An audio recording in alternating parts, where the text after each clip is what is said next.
Welcome to episode 3 of Where in the World, a detailed showcase of cities and locations that have been visited in the Arcane Adventures campaign setting. In each episode, we'll have a map on the screen, as we do today, that details the general location of the place we were talking about during that episode. Let's jump right in to episode 3, Where in the World, Felton.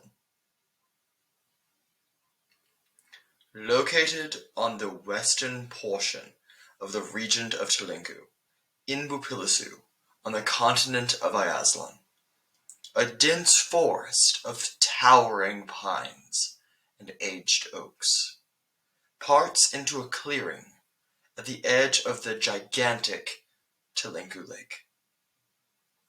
The clearing is caused by none other than the slow chipping away of intense woodwork, lumber cutting, and carpentry. It could be none other than the village of Felton. Within the small village, the industry is anything and everything to do with woodwork. Sawmills shred logs into refined timber. Workers cut down trees as needed, replacing saplings along the way.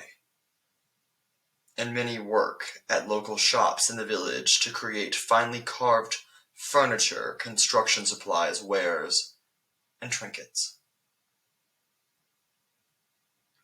Despite not being very large, Felton is constantly busy. But not from visitors, only by the work of citizens, who toil every day of the week to produce products that generate their income and lifestyle.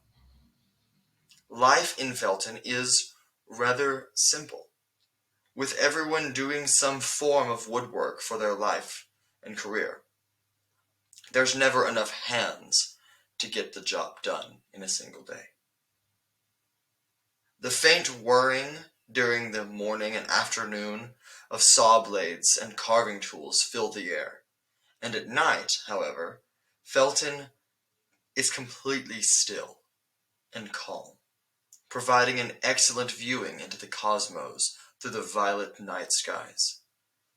The occasional tavern in the center of town is all that generates light across the village, with many so tired from their day that they want nothing more than a long night's rest before the work to come the following morning. It sounds rather boring of a lifestyle, but citizens call it simple and know that it puts out a steady income, so they don't mind the work.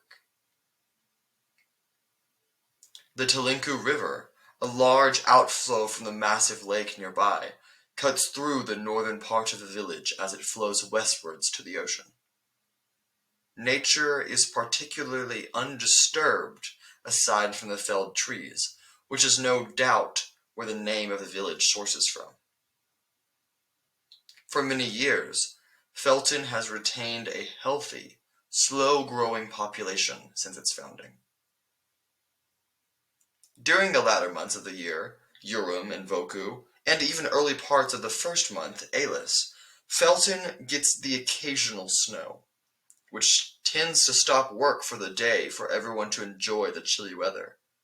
But aside from that, the weather in Felton is nearly the same for the rest of the year, with mostly sunny or partly sunny days. A heavy rain from thunderstorms during the mid-year occurs only ever so often due to its position on the map.